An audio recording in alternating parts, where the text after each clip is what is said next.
น้องท่านผู้ฟังเป็นกู้เป็นเกมสำหรับพี่น้องท่านผู้ฟังที่ไม่ได้ไปไหนนอนหลับก็ใกล้กินข้าวตอนแล้วก็มานั่งเล่นอยู่ยังบ้านยังจองที่ไม่ได้ไปก็มาเปิดวิทยุฟังรายการต่างๆของต่างสถานีหลากหลายสถานีโดยเฉพาะเวลานี้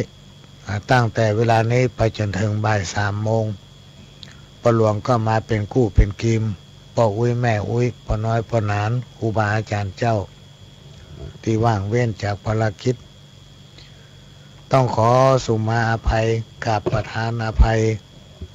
กับพี่น้องท่านผู้ฟังเนื่องจากมาช่วงระยะหลังได้2 อาทิตย์3 อาทิตย์ผ่านมานี้สุขภาพไม่ค่อยดี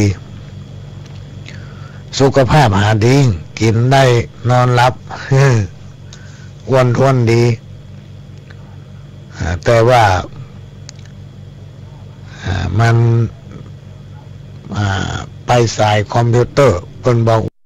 ว่ากระดูกต้นคอเนี่ยเสื่อมเคลื่อนกระดูกข้อแขนเสื่อมเนาะก็ไปจ่ายเอ็กซเรย์กับหมูเรื่องไปจ่ายคอมพิวเตอร์ลวดมากินเสียงหายไปหมดพี่น้องท่านฟังถ้าอู้นักก็บ่ได้จากไอเป็นโรคหรือว่าเป็นป่วยแบบสบายพี่น้องท่านฟังเป็นพยาธิสบาย ที่ว่าเป็นพยาธิสบายเนี่ยคือเปิ้นมือยาการ หมอเปิ้นบอกคือพักผ่อนนักเหลือทำงานบ่คือพักผ่อนนักเฮาก็ว่าไปคือพักผ่อนนักเราจะไปกินหยัง นอนวันค่ำมือยาการยังบ่ได้อดบ่ได้มันก็ต้องยาการพ้องหมอเพิ่นก็บอกว่าประเด็นเนี่ยอายุเฮานักแล้วนะจะไปคิดอย่างแต่ก่อนบ่ได้แล้ว ต้องพักผ่อนว่า ก็ว่ามาได้เสียงผมเนี่ยจะมาอย่างเก่าเสียงแหบเสียงแห้งถ้าอูนักก็จะไอเนี่ยหมอเพิ่นก็ว่าพักผ่อนนักเพราะว่ากระดูกต้นคอเนี่ยมันเคลื่อน กระดูกต้นคอมันเคลื่อนพักก็พักแล้วก็ไปตรวจสุขภาพมาเพิ่นก็บอกว่า2 อาทิตย์ก็จะดีละอาการทุกอย่างก็จะดีละก่อนที่จะนำเอาอย่างสปะร้อยอันปันเรื่องมาเล่าอู้สู้กันฟังวันนี้พี่น้องท่านผู้ฟังก็อดใจฟังไปเสียงถึงม่วน แต่ถ้าอู้ไปมันจะไอนะก็จะเปิดเทปตัดไปพี่น้องท่านผู้ฟังรายการที่เคยจัดมาสลับเป็นช่วงเนาะถ้าไม่ได้มาปะพี่น้องท่านผู้ฟังก็เป็นห่วงเอามีไหนดักปิ้งเปิดหาอะไรก็ได้บลังจะตายแต่กล้าไอ้เนาะ ก็ต้องขอกราบขอบพระคุณท่านผู้อำนวยการสถานีเมื่อวันที่27ก็คือตะวาที่ผ่านมาวันเสาร์โดยการอนุเคราะห์ของสถานีวิทยุวัดฝ่ายหินโดยได้รับเมตตาจากท่านผู้อำนวยการสถานีมาด้วยตนเองเลยมานั่งควบคุมเสียงในงานกฐินของวัดหลวงอ้อแล้วก็ประหลวงกำได้อู้สักกำแต่ไว้นะไม่ได้อู้ปบปะพี่น้องท่านฟังสักกำบางคนก็ท่าฟังไม่ได้ยินเสียงมันอู้สักกำไม่เนาะมันอู้ไม่ได้แต่วานี่นะเพราะว่าช่วงตั้งแต่วันศุกร์ไปต้นมาพี่น้องท่านฟังเหมือนกับหมอเพิ่นว่าเฮ้ยย่างเฮ้ยเนี่ยอย่างละเฮ้ยพักผ่อนนักละเหลือเนี่ยการเมื่อวันศุกร์ก็ทำงานจัดสถานที่ดูแลนั่นอันนี้เสียงหายไปหมดต แต่ว่านี่เสียงก็บ่ค่อยมีต้องเอกเอามันถึงจะได้ยิน ก็เลยไม่ได้พบปะพี่น้องท่านผู้ฟังสักกำได้เกินวันได้รบกวนเวลารายการหลายรายการก็ต้องขอสุมาภัยตุยแล้วช่วงบ่ายเที่ยงนี้เถอะรถถ่ายทอดก็จำเป็นต้องฟังกลับไปวัดเนื่องจากตะวันนี้ช่วงเช้าตั้งแต่9 โมงมาถึง11 โมงที่วัดหลวงอ้อมมีกฐินสายสามัคคีแล้วบ่าย2 โมง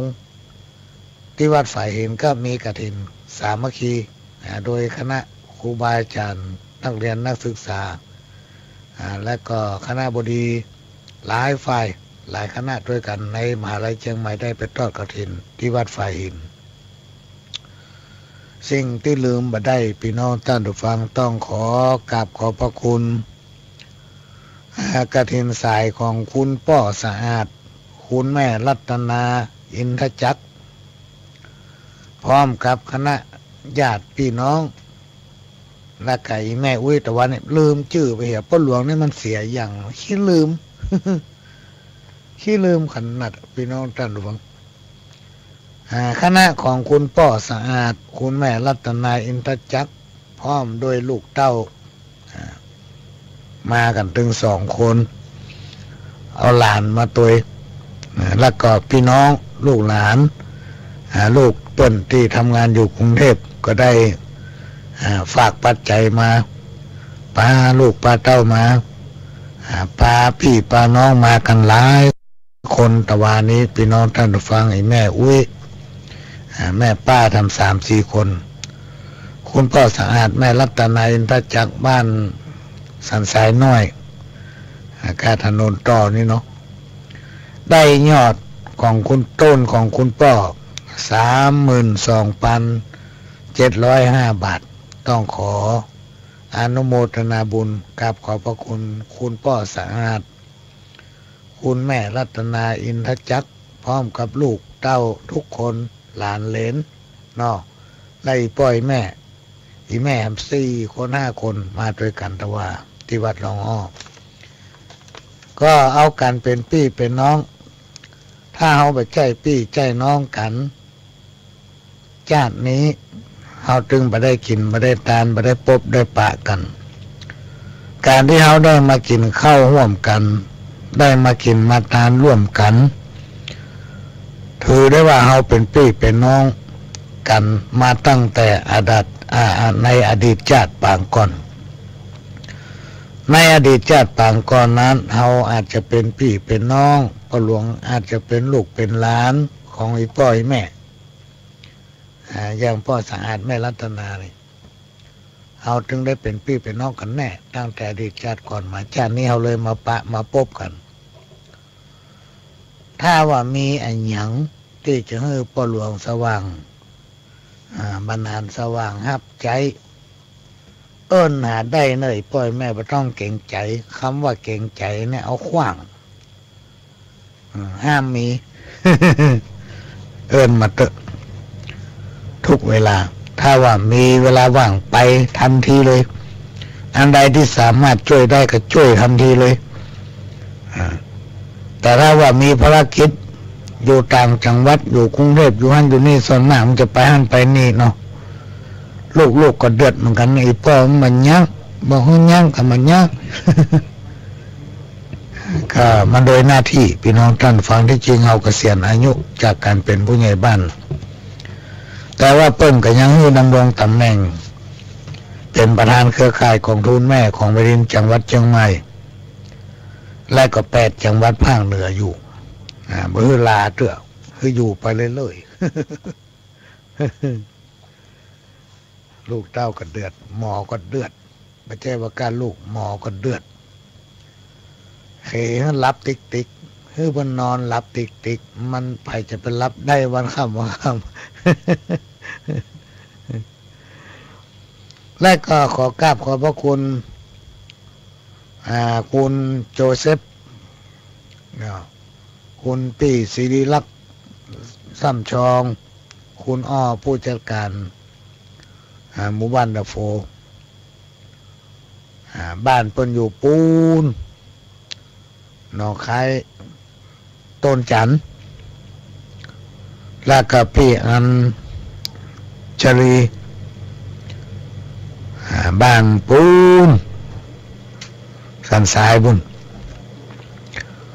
แล้วก็คุณพี่อภัยข้าภูคำพร้อมกับพี่สาวห้องแม่ครูเนาะแล้วก็น้องสาวซึ่งเป็นผู้ช่วยผู้ใหญ่บ้านบ้านป่าเจ้าน้อยก็ได้มาร่วมก็ตั้งต้นกฐินทรายสามัคคีมาร่วมก็รวมปัจจัยก็ได้เกือบ 30,000 บาทในสายของคุณพี่อภัยคุณพี่ศิริลักษณ์นอกจากนี้ก็ได้ร่วมรับเป็นเจ้าภาพเทพนมตอนนี้ได้ละ30 ตัวละพี่น้องท่านผู้ฟังแต่ว่าพระหลวงลืมอะไรชื่อมาอ่านออกอากาศเทพนมนี้เอาสั่งทำพิเศษเอาตัวใหญ่และเปิ้นน้อยเอาจะมาใส่บนกำแพงจะได้บูรณะกำแพงก็จะเริ่มทำในอาทิตย์หน้านี้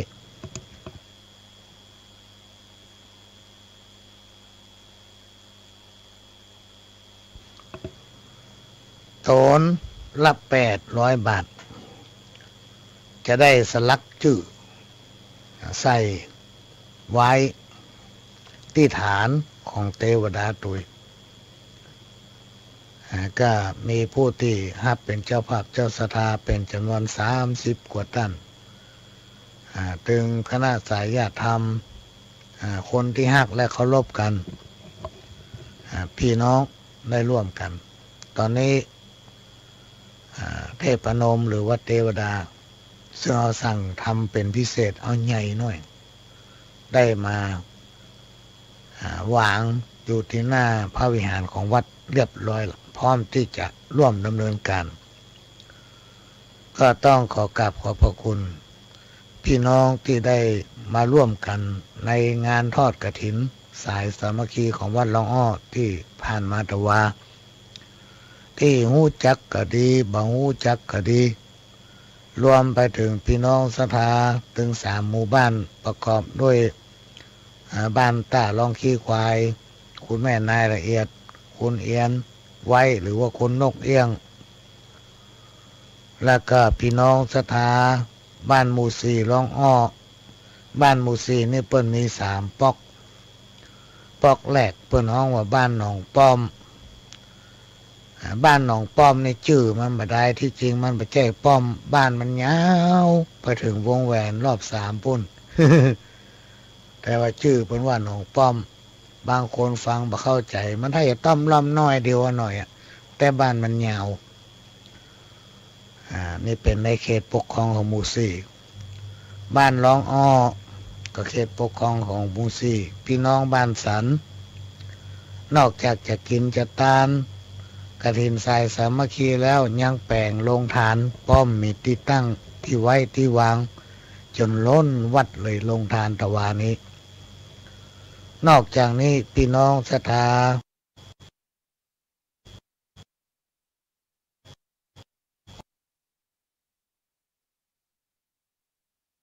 ของวัดหลวงอ้อบ้านขัวโกซึ่งตึง2 หมู่บ้านนี้บ้านหนองป้อมนี่มีพ่อจันแม่สมศรีกองทาพร้อมกับลูกเต้าเหล่าหลานญาติพี่น้องเป็นเจ้าภาพเก้าเป็นเจ้าภาพเป็นประธาน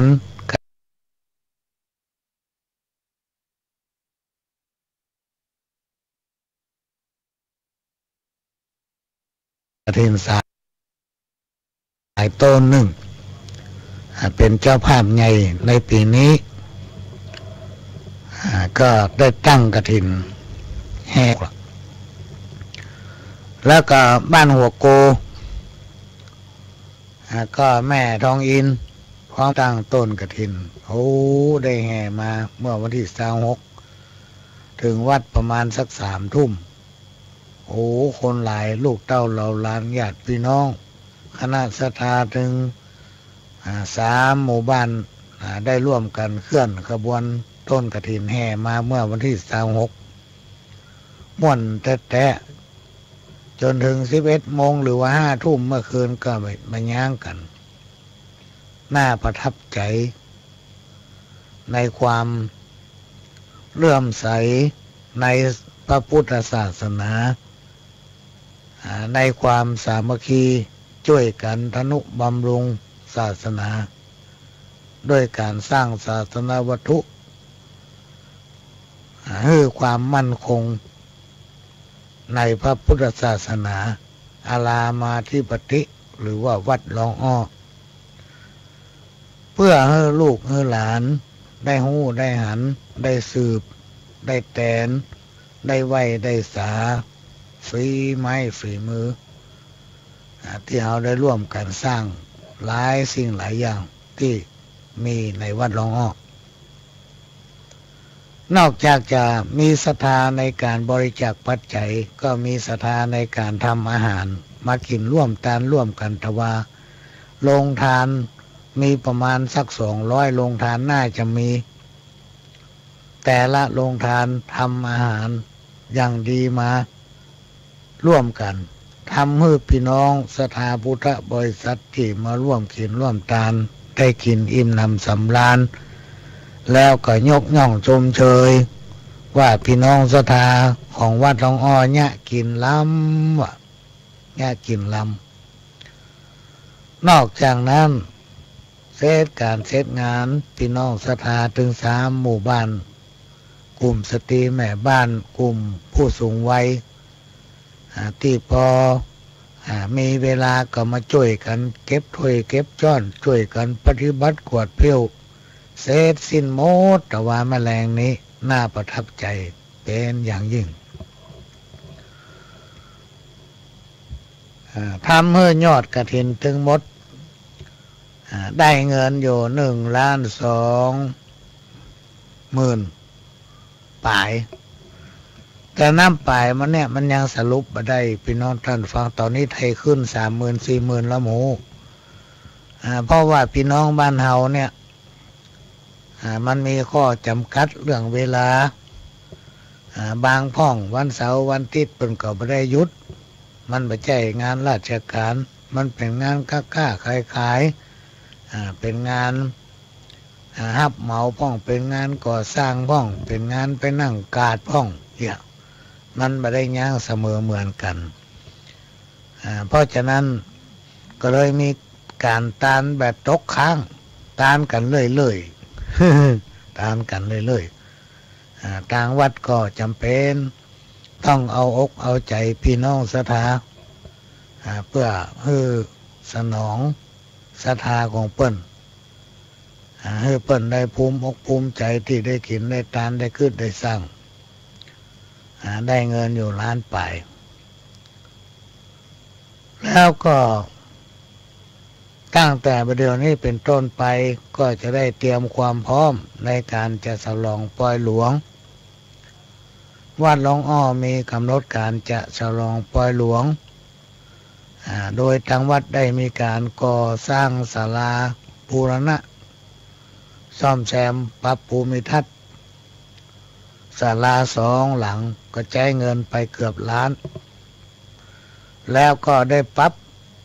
เกี่ยวกับการใช้ไฟฟ้าของทางวัดใหม่หมดได้ทำใหม่หมดแล้วก็ได้เตรื้อถอนกุฏิหลังเก่าได้ปูตัวหนอนจนเต็มวัดปูแล้วหมดละประเดี๋ยวนี้แต่ว่าเปิ้นยังมาทำสีได้เกิงเดียวอยู่เปิ้นก็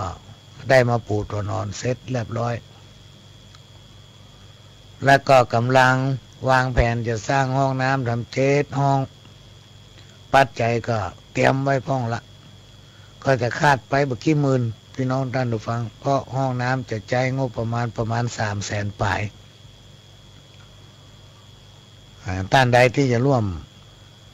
เป็นเจ้าภาพในการสร้างสถานที่โปรดทุกข์ครูบาอาจารย์หรือพี่น้องศรัทธาสันนิบาตท่านเข้าเพิ่นถือว่าการสร้างห้องน้ำนั้น มีอานิสงส์อย่างมากมายมหาศาลบ้านหรือวัดสถานที่สำคัญเกี่ยวกับคนเฮาเนี่ยนอกจากสถานปฏิบัติธรรมเนี่ยผมว่ากันละวิหารโบสถบ่อู้ถึงก็คือห้องครัวและห้องน้ำที่มีความจำเป็นต่อชีวิตคนเพราะนั้นไผที่มีกำลังที่ช่วยกันเป็นเจ้าภาพทางด้านห้องน้ำห้องส้วมก็ติดต่อได้ที่ต่างวัดพระฉันชัยกันตะวิโลรักษาการเจ้าอาวาสว่าจำเป็นที่ต้องสร้างห้องน้ำมันเสร็จก่อนจะมีปล่อยหลวงคณะกรรมการศรัทธา3 หมู่บ้านได้ประชุมหารือจะมีการฉลองปล่อยหลวงในวันที่17 18 19 20 21มกราคม 2562ก็ให้เร่งทำปล่อยหลวงตอนนี้กำลังเร่งปรับภูมิทัศน์วัดทางด้านคนฟังรายการรวมกับพี่น้องที่เคารพฮักทั้งหลายได้ร่วมกันเป็นเจ้าภาพองค์เทพพนมตอนนี้ที่เส้นมีที่ปอหลวงนี้ได้30ละแต่เส้นที่เปิ้นฮับตะวาทำหลายตนหลายองค์น่าจะได้เกิน38 องค์น่าจะได้เกินที่จริงถ้าเราจะใจจนรอบวัดรอบโบสถมันรอบกำแพงวัดนะพี่น้องท่านผู้ฟังเทพพนมที่เราสั่งทำพิเศษเนี่ยจะต้องวางบนกำแพงรอบวัดและก็รอบโบสถนะแล้วก็รวมไปถึงพระธาตุรอบที่ตีนธาตุเพราะที่มันมีนั้นมันเก่าละมีอายุเมินมาละท่านใดที่สนใจจะเป็นเจ้าภาพแถมสักองค์2 องค์ติดต่อได้เพราะว่าจะที่ทางวัดที่คณะกรรมการของวัดไปวัดอันเถอะเขาถึงมีหันเต็มหันถึงวันละองค์ละ800 บาทก็มีพี่น้องเครือข่ายสายญาติธรรมที่เคารพนับถือกันที่ฮักกันแท้ๆนักลาย10 กว่าตนก็มีลาย7 ตนลาย4 ตน 5 ตนตามกำลังอันนี้ก็เป็นเรื่องของวัดนำมาเล่าสู่กันฟังก็ด้วยความเคารพได้ปรารภลูกพระชันชัยกันตาวิโลรักษาการเจ้าอาวาสซึ่งเป็นลูกคนล่าได้ให้พ่อฟังว่าพ่อเฮาจะมีปล่อยหลวงวัดหลวงอ้อเนี่ยมันจะมีพิธีตาลนะพ่อนะ2 วันวันแรกเปิ้นห้องอย่างทักษิณาอีกะ แล้ววันที่2เปิ้นห้องอย่างธรรมะ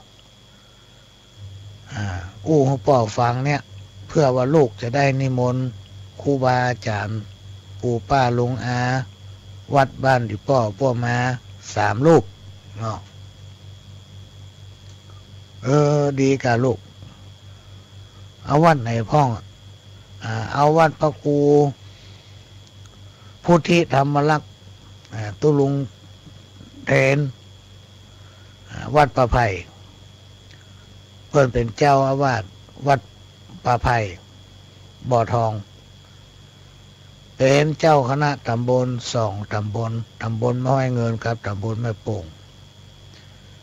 เป็นครูบาอาจารย์ที่เคารพนับถือของอีป้อ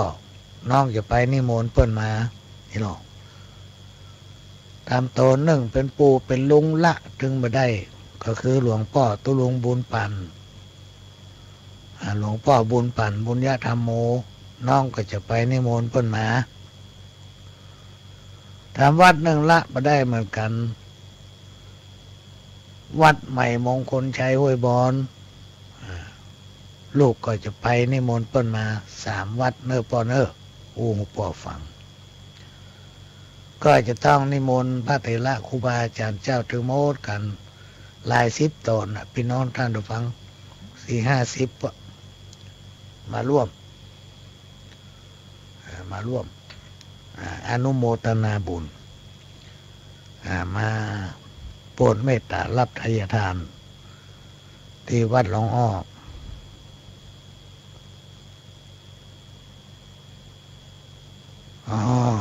แล้วเนาะมีโทรศัพท์มา โทรอย่างใดกำได้เดี๋ยวเนาะ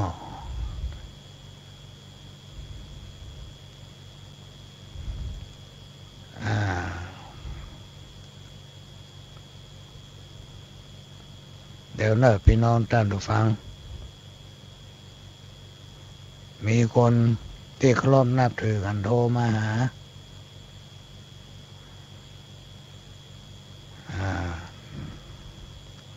มีคนจะโทรมาหากำเดือนนะประหลวงด้วยคนนี้เป็นคนที่ได้เพิ่งพระอาศัยกันเหมือนพี่เหมือนน้องพี่น้องท่านผู้ฟังก็เดี๋ยวประหลวงจะเปิ้นสักคำก่อนก็เดี๋ยวเขามาปะกันตอนนี้ก็จะให้พี่น้องท่านผู้ฟังได้ฟังเสียงจากเทปก่อนก็เดี๋ยวค่อยปะกันเชิญครับ คนฉลาดที่ขาดคุณธรรมโบราณกล่าวไว้ว่าเป็นผู้นำที่ดีบ่ได้คนที่ฉลาดเนี่ยพี่น้องท่านผู้ฟังอะไรอย่างก็หูหมดแต่จิตใจบ่มีศีลบ่มีธรรมเวลามีกิจกรรมบอกว่าจะเป็นทางบ้านทางวัดเกี่ยวกับศาสนาเกี่ยวกับนำเปิ้นเจ้าบ้านทำพิธีอย่างต่างๆเนี่ยไม่ค่อยสนใจเอาหูไปนาเอาตาไปไล่เวลาเจ้าบ้านประสบปัญหาเดือดร้อนต้องการขอความช่วยเหลือก็ไม่ให้ความสนใจไม่ให้ความสนใจไม่ให้การอนุเคราะห์ช่วยเหลือเพื่อเพราะว่าคนที่ฉลาดแต่ขาดคุณธรรม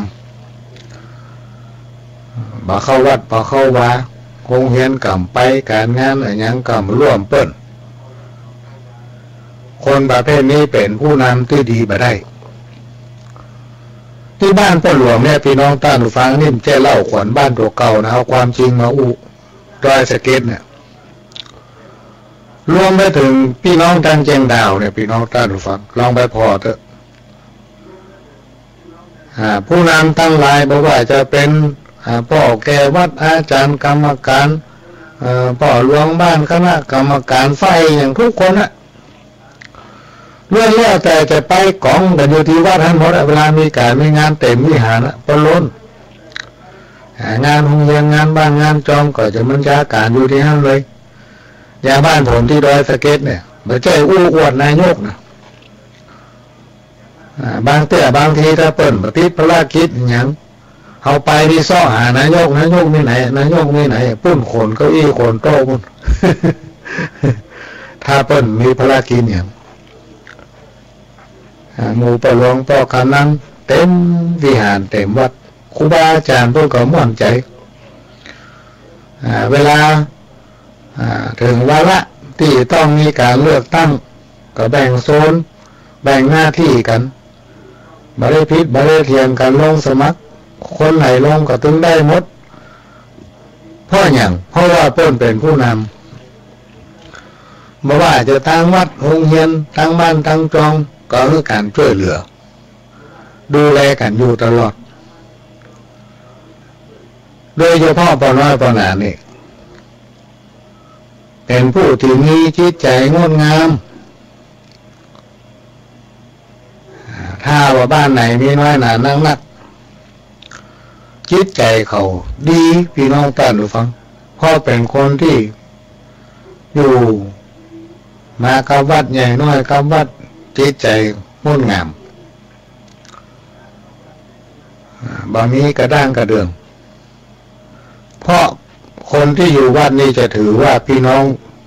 ชาวบ้านพี่น้องศรัทธาตายกไตรกะเป็นเหมือนพ่อเหมือนแม่เพราะนั้นใน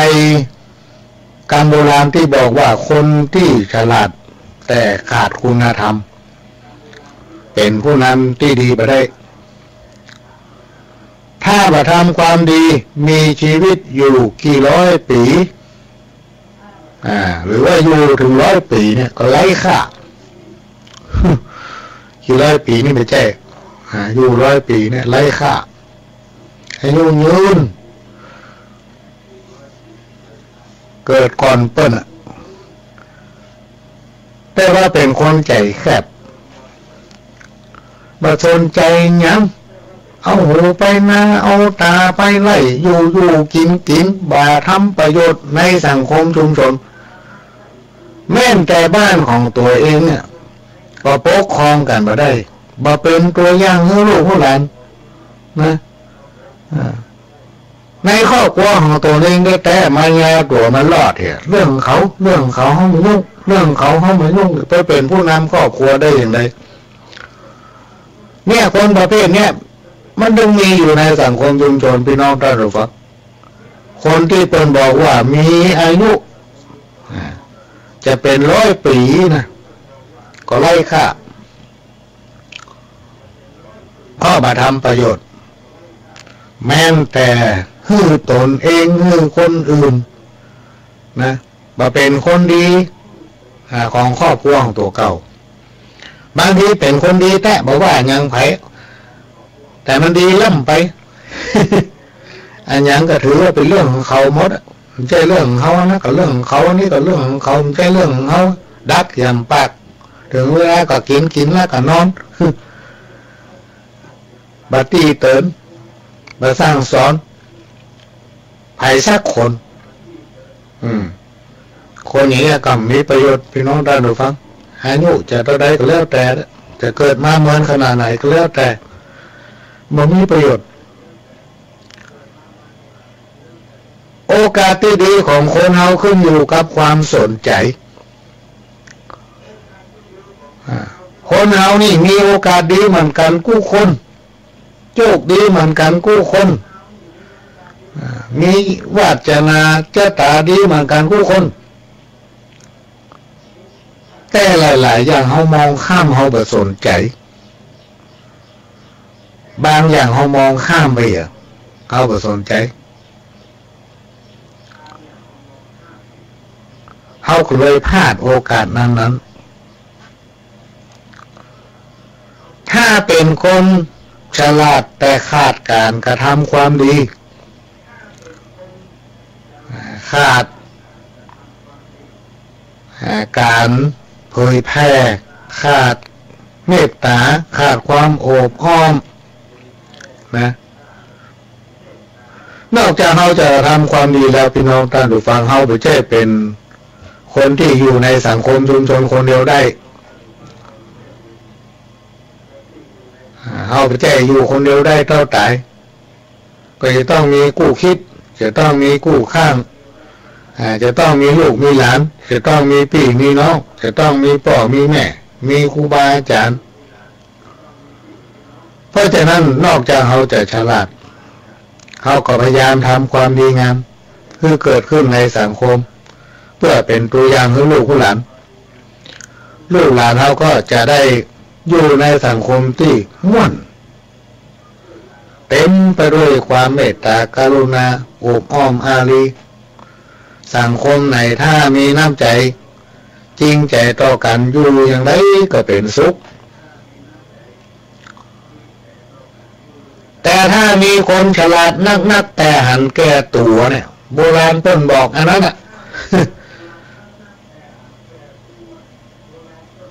เป็นคนอัปปีในสังคม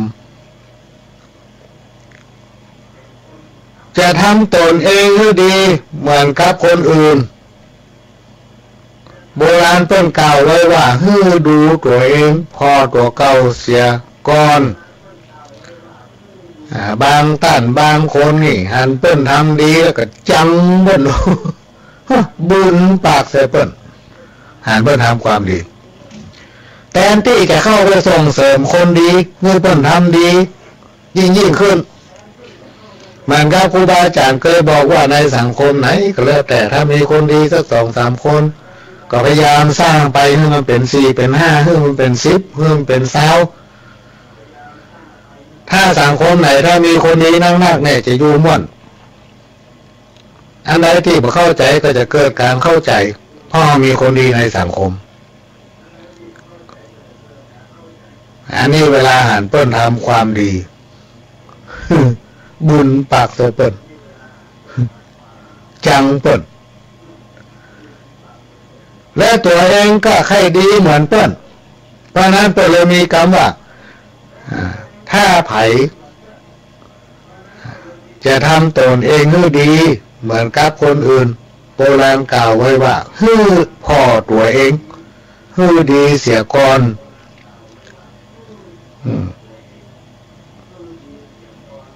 การที่คนเราบอกพ่อตัวเองแล้วก็เกิดการลืมตัวเนี่ยพี่น้องท่านผู้ฟัง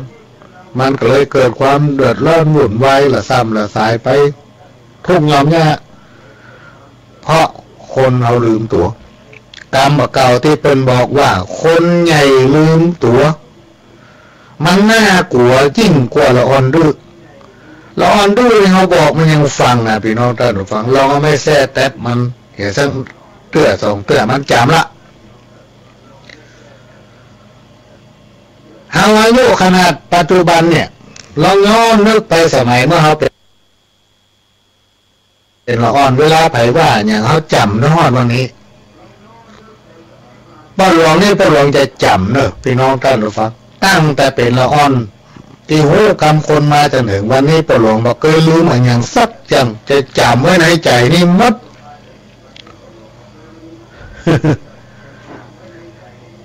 เนี่ยคำโบราณที่เป็นบอกว่าคนใหญ่เฮาเนี่ย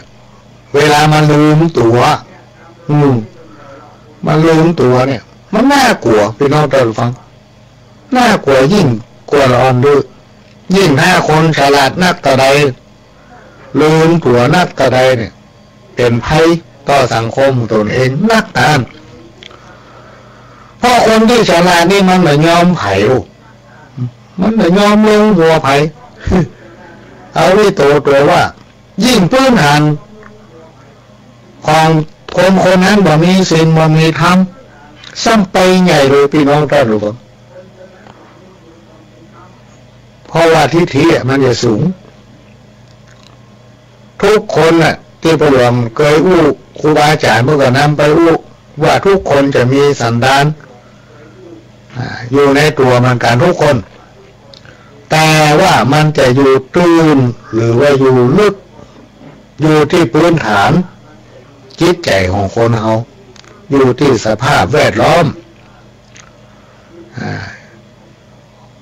แรกก็มาจากครอบครัวก่อนเป็นสิ่งแวดล้อมต่อไปขยายไปถึงปู่ป้าน้าอาบรรดาญาติมิตรลูกหลานกากูลมูลเงา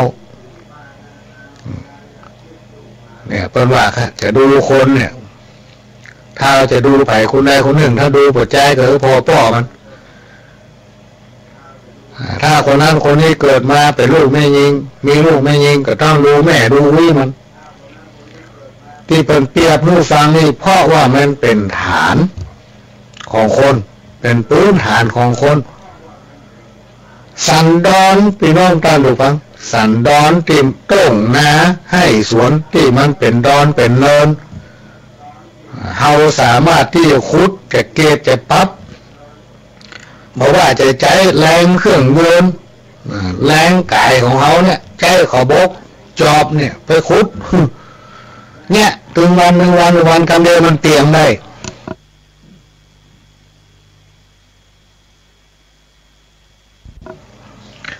แต่สันดานที่มันฝังแน่นอยู่ในตัวของคนเราทุกคนนั้นถ้าเราไปแจ้ทำเข้ามากล่อมธรรมะคือยารักษาและก็เป็นอาหารทางใจของคนเราทุกคน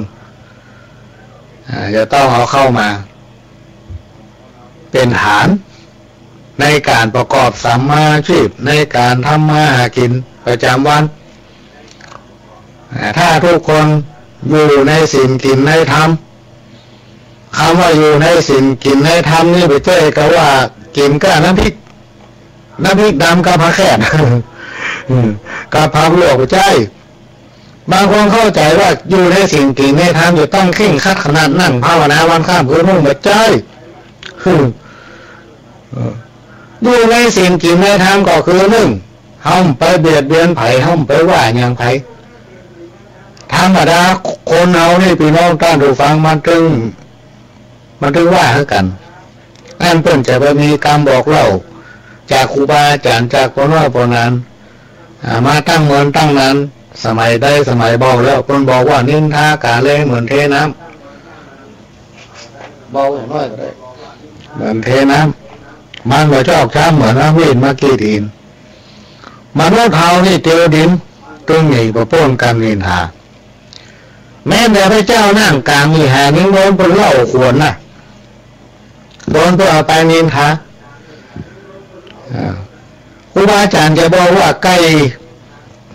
ตัวได้ก็แล้วแต่พี่น้องท่านผู้ฟังมันถึง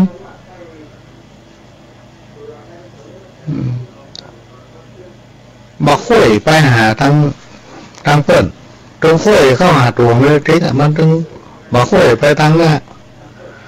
คนเราก็อย่างเดียวกันอย่างเดียวกันหาแต่สิ่งดีๆเข้าหาตัวเก่าอันพอดีเอาเมื่อคนอื่น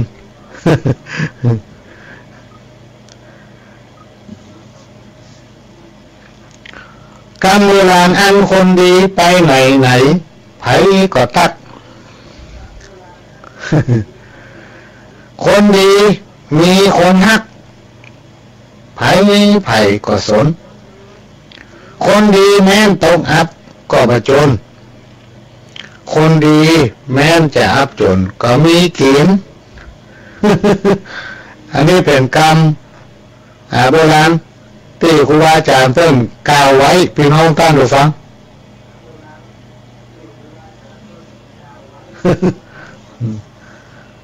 มันมีแต่พี่น้องท่านผู้ฟังกรรมหมู่เนี้ย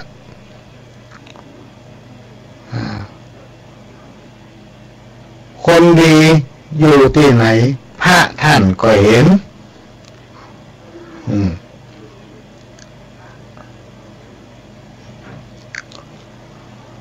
คนดีอยู่กับไผก็เยือกเย็น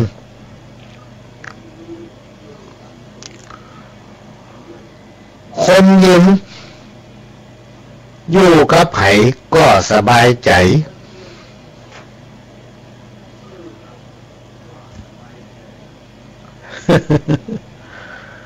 คนดีเนี่ยไปที่ไหนไผก็ตักก็อู้พี่น้องท่านผู้ฟังพอถ้าอู้ไปแล้วมันแบบเสียเขาอู้อย่างออกไปสิ่งที่มันแบบถูกสิ่งที่มันแบบดีคนดีนี่ก็จะแนะนำคือข้อคิดเขาก็จะได้เกิดความเข้าใจคนดีมีคนฮักไผก็สนใจเพราะมันเป็นคนดีคนดีนี่แม้นจะตกอับพี่น้องท่านผู้ฟังก็ไปโจรก็มีกินนะแม้นจะอับโจรเนี่ยก็มีกินคนดีอยู่ที่ไหนพระท่านครูบาอาจารย์ที่สั่งนางไม่เทบุตรเทวดาเต้นก็หันว่าโอ้บาตัวนี้มันเป็นคนดีแต่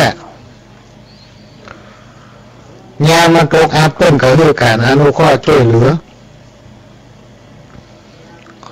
คนดีนี่ไปอยู่กับไผ่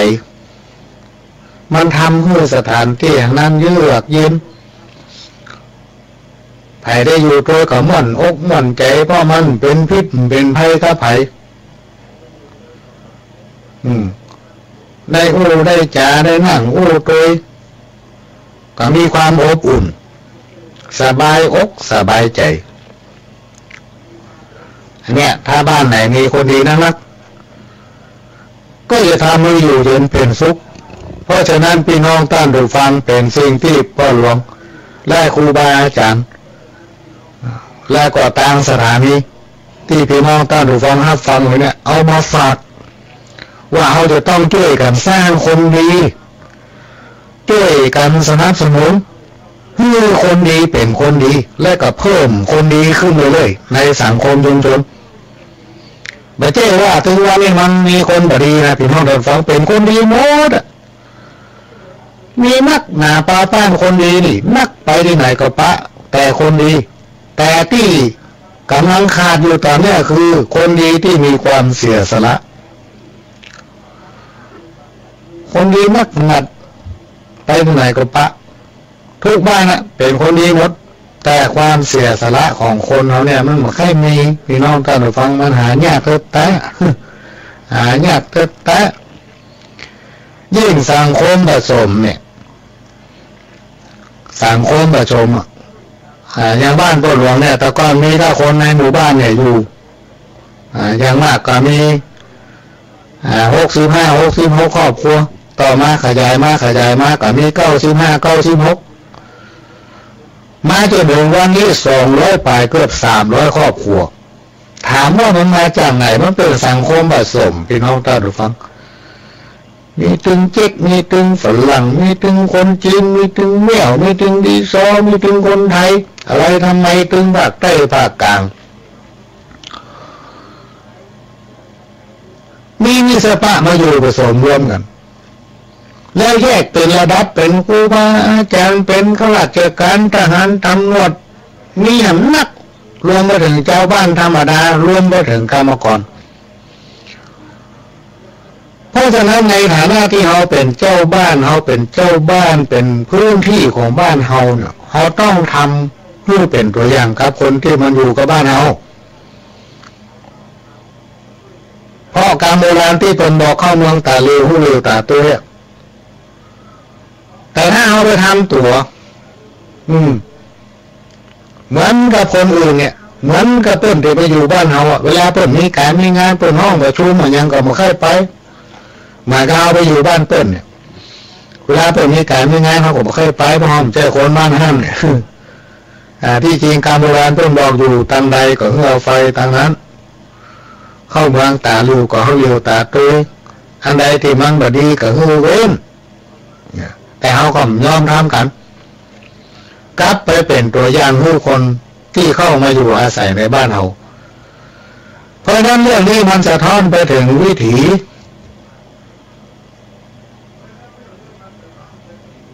ของชีวิต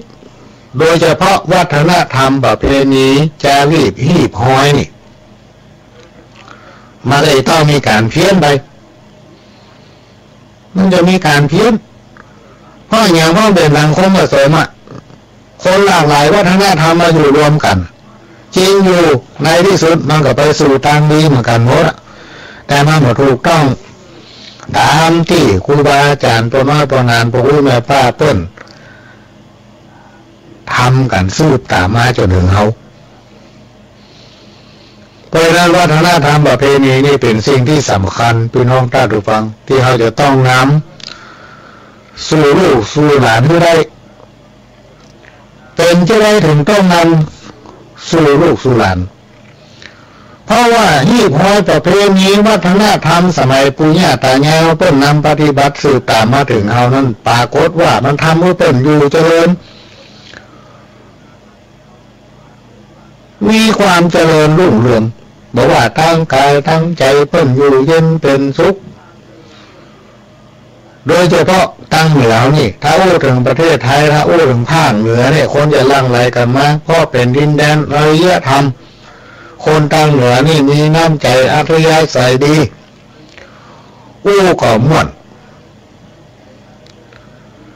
แล้วเป็นเมืองที่อุดมสมบูรณ์ในน้ำมีป่าในนามีข้าวไปบ้านไผ่นี่บ่ได้กั้นได้อยากกินยังก็ได้กินเป็นคนที่มีน้ำใจถ้อยทีถ้อยอาศัยสิ่งตั้งหลายเราเนี่ยพี่น้องท่านผู้ฟังมันจะหายถ้าเราช่วยกันมันจะหายสมัยก่อนนี่เปิ้นมาช่วยแปลงหัวแปลงเฮาเปิ้นยังอยู่ด้วยกันได้เตี้ยหัวบ้านพดหางบ้านนุ่นเตี้ยหางบ้านนี่พดหัวบ้านนุ่นบอกว่าจะเป็นมุ้ยบอกว่าจะเป็นจับเป็นเสียมพ ภัยใจของภัยนี่ก็บอกกล่าวกันยืมเหมือนกันได้สูตรบ้านจะลวงสูตรเข้าวิทย์แรงนี่ยืมเหมือนกันกินเลยเวลาไผ่แกงไงยังกินเนี่ยทำนักเห็นว่าเพื่อบ้านใต้บ้านเหนือเวลาเพิ่นกินอย่างล้ำก็ตักมาเพื่อเอาปนว่าพริกบ้านเหนือเกลือบ้านใต้แต่มาปัจจุบันนี่สิ่งทั้งหลายเรานี่หายไปแล้ว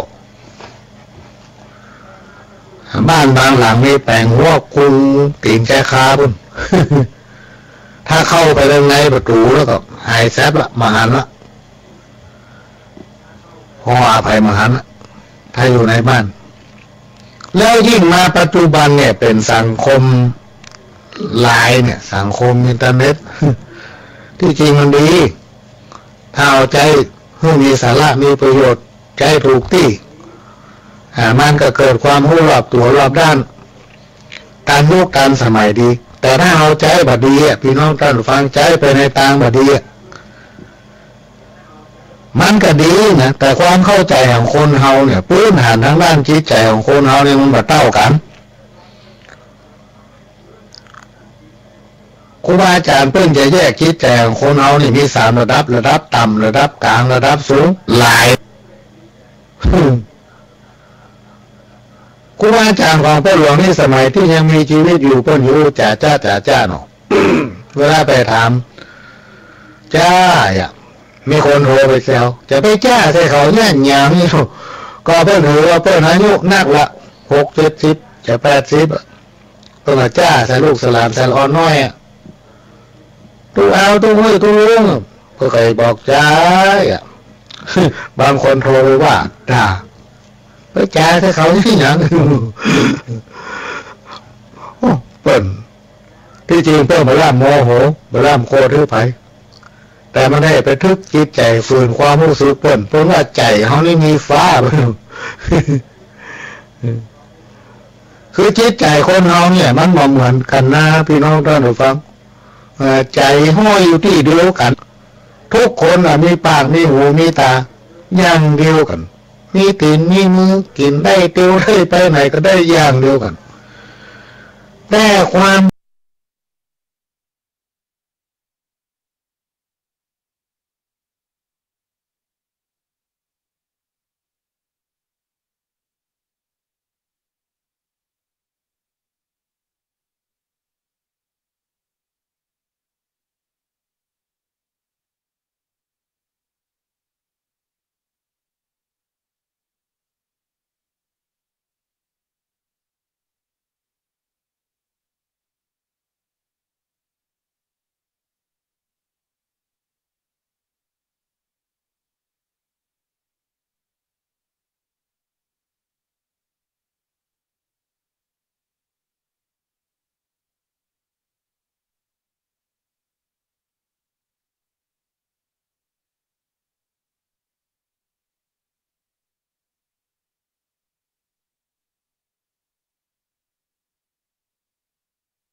มีความพร้อมมีความพอใจในสิ่งที่ตัวเก่ามีแล้วก็มีความยินดีในสิ่งที่ตนเองได้บอกว่ามันจะนักจะน้อยก็ตามพอใจในสภาพความเป็นอยู่ของตนเองจะไปทะเยอทะยานโบราณเพิ่นว่าบดีตีกองแข่งฟ้าบดีขี่ม้าแข่งตะวันโลภทำไมในเมื่อมนุษย์เฮาทั้งหลายจะต้องตายเหมือนกันคู่คนทุกคนบ่ต้องอิจฉาการร้อนไผพี่น้องท่านผู้ฟังเพราะว่าการอิจฉาตาร้อนกันนั้นมันทำให้เฮาบ่เป็นสุขวางเฉยวันไหนถ้าเฮาบ่รู้จักวางเฉยมัวไปยุ่งกับเรื่องของคนอื่นมัวไปคิดกับเรื่องนั้นเรื่องนี้บ่รู้จักวางเฉยเอามาพัวพันในชีวิตของตัวเก่ากินก็บ่ได้นอนก็บ่หลับถึงบ่ม่วนเพราะในจิตใจเฮามันบ่สงบเพราะนั้นจะต้องมันไหว้พระสวดมนต์ทำบุญตามโอกาสที่เราสามารถทำได้นำเอาศีลเอาธรรมหมายถึงนำเอาสิ่งที่ดีๆเข้ามาไว้ในจิตในใจอันใดที่มันจะทำให้เราเป็นทุกข์ก็อย่าไปคิดจะไปนำมันเข้ามาเรารู้อยู่ว่าสิ่งนี้ถ้าเรานำเข้ามาไว้ในจิตใจของเราแล้วจะทำให้จิตใจร้อนรุ่มคิดอยู่หั่นทั้งที่มันบ่เกิดประโยชน์อันอย่างซากอย่างมันจะทำเฮาทุกข์อกทุกข์ใจนี่มันไกลบ่ต้องไปสนใจกรรมนินทากาเลเหมือนกรรมสุภาษิตที่เป็นคติเตือนใจเพิ่นว่าอันกรรมนินทากาเลเหมือนเทน้ำมันบ่ชอกช้ำเหมือนเอามีดมากรีดใบหิน เฮาเป็นมนุษย์เตียวดินเนี่ยพี่น้องท่านผู้ฟังมันถึงหนีบ่พ้นสุดแต่พระพุทธเจ้าเขาก็ยังนินทาเปิ้นเนาะพระพุทธรูปในโบสถ์ในวิหารก็ยังถูกเปิ้นนินทาเลยเพราะนั้นอย่าไปสนใจบ่ต้องสนใจซักอย่างคำเดียวเนอะพี่น้องท่านผู้ฟังขออนุญาตแป๊บหนึ่งจะมาไปงานศพถึงวันนี้ไปเพราะอันหยังลูก คนเรานี่มันมีหลายลักษณะมีหลายประเภทพี่น้องท่านผู้ฟังพ่องก็ไปเจ้าภาพหันหน้าบ่ไปก็บ่ดีเมื่อคนตายยังคนหรือว่าพี่น้องของเขาเนี่ยเคยไปมาหาสู่เคยเคารพนับถือกันจะเป็นได้ไปกรรมก็คือไปให้เจ้าภาพหันหน้า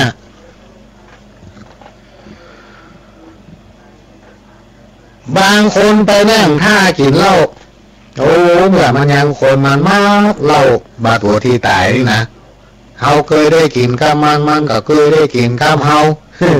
โอ้ประเดี๋ยวมันตายเลยซากแรงแต่งไปยื้อก่อนแล้วกรรมโบราณที่ครูบาอาจารย์โปรยมาเลยเป็นอู้เนี่ยมันแม่นแต่เลยพี่น้องท่านผู้ฟังถ้าคนไหนเป็นขี้เหล้าแล้วก็ตายนะงานนั้นขี้เหล้านัก ถ้าคนไหนเป็นคนขี้ข้านมาช่วยการบ้านการจองอันยังมาเนี่ยมันถึงขี้ข้านเชื่องอย่างนี้นะถ้ามันตายโคกงานนั้นคนขี้ข้านนักแตะนักว่าถ้าคนไหนเวลาเพิ่งมีงานศพมีการมีงานใกล้ๆเนี่ยมันไปแต่มันพกถุงเสี่ยวไปตัว กินตัวก็ใส่ถุงเสี่ยวตัว กันเร็วกับเมื่อบ้านเอาไปญาติตู้เย็นพร้อมมีที่ไว้อะง่ายงานถึงวันยิ่งถ้าเพิ่นเอาไว้หลายวันเต็มบ้านคนประเภทนี้เวลามันตายพี่น้องท่านผู้ฟังคนที่ไปเนี่ยอย่างมันไปเนี่ยเพิ่นนะก็นัก เรียกกรรมโบราณเพิ่นบอก ว่าคนเราเนี่ยอย่างใดมันจะได้อย่างนั้นนะอย่างใดมันจะได้อย่างนั้นมันมีแต่พี่น้องท่านผู้ฟังมันมีแต่เลยลองสังเกตพอเตอะไผ่ที่ฟังรายการพ่อหลวงเนี่ยลองไปสังเกตพอมันจะมีป่ะบางผู้บางท่านบางรายหู้คนตายใต้เหนือไปเหมือนกันไปงานศพนั่นแหละแต่มันไปทางบนบ้านตัวเนี้ยมันก็ช่วยปุ่นไปเฝ้าวงไฮโลวงน้ำเต้าปูป่าปุ่น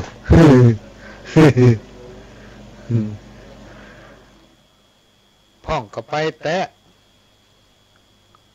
ไปเงี้ยอย่างไปโซเสื้อโซผ้า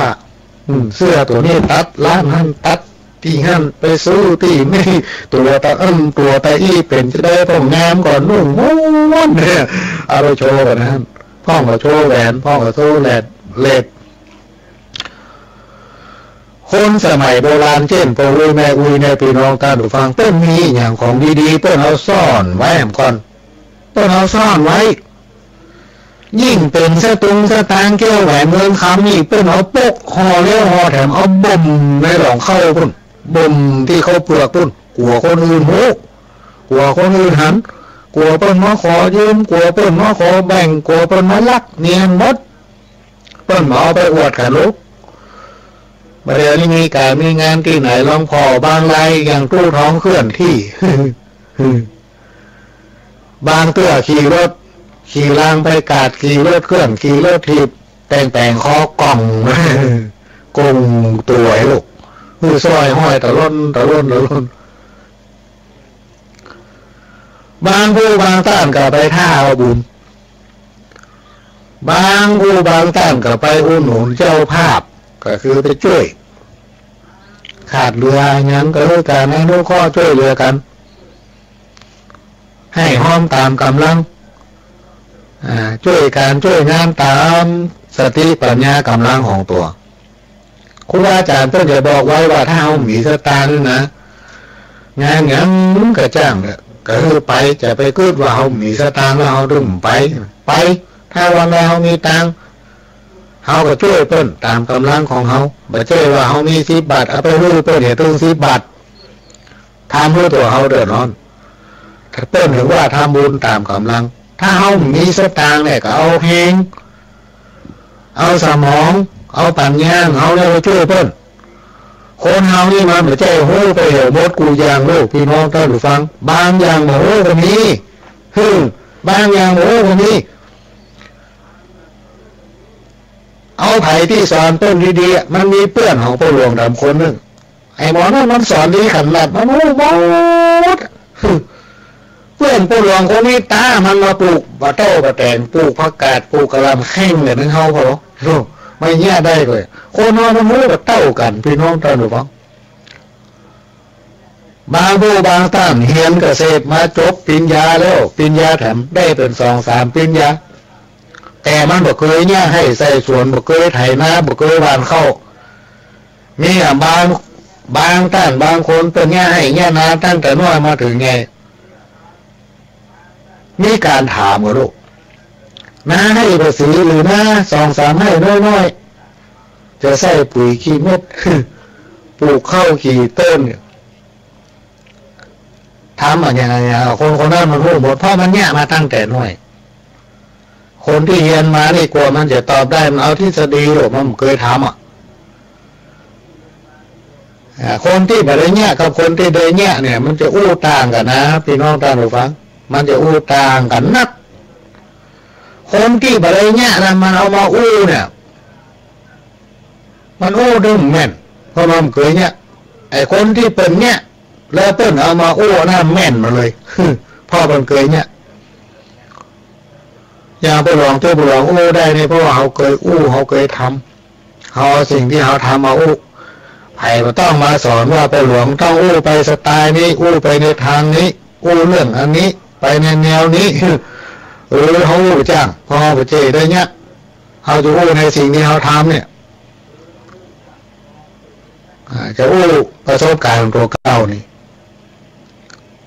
ประสบการณ์ของแต่ละคนนี่เป็นหนังได้เป็นเรื่อง